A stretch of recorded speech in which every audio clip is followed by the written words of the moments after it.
మానవ బాంబులుగా మారొద్దు సుమా. తల్లిదండ్రులకి, సమాజంలోని ప్రతి ఒక్కరికి ఒక మనవి. ఒక ప్రమాదం మనందరికీ పాఠం కావాలి. ఒక నిర్లక్ష్యం 100 కుటుంబాల జీవనాన్ని ఛిద్రం చేస్తుంది.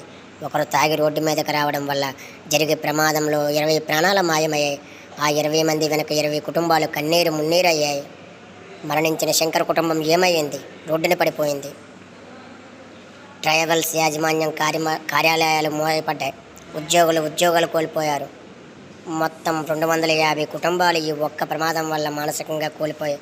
వ్యాపారాలు మూతపడ్డాయి. కుటుంబాలు అప్పుల్లో మునిగిపోయాయి. నెలాఖరులో ఈఎంఐలు, అద్దెలు చెల్లించలేని పరిస్థితి. తల్లిదండ్రులారా, మన పిల్లలు రాత్రి 10 దాటిన తర్వాత ఎక్కడ ఉన్నారో గమనించండి. నా పిల్లాడు అలాంటి వాడు కాదు అనే నమ్మకాన్ని మించి నా పిల్లాడిని జాగ్రత్తగా ఉండమని నేర్పాలి. ప్రతి ఒక్కరూ రోడ్డు మీద నడిచేటప్పుడు, వాహనం నడిపేటప్పుడు ఒక బాధ్యతతో ఉండాలి. మన ప్రాణం మాత్రమే కాదు, ఇంకొకరి జీవితం కూడా మన చేతుల్లోనే ఉంటుంది. సమాజంగా మనం ఈ ఘటనల నుండి పాఠం నేర్చుకుంటే ఇలాంటి దుర్ఘటనలు తగ్గుతాయి. ప్రభుత్వం కఠిన చర్యలు తీసుకోవడం సరిపోదు. మన మనసులో మార్పు రావాలి. జాగ్రత్తగా జీవించడం నేర్చుకోవాలి. ఒకరి బాధ్యత 100 కుటుంబాలు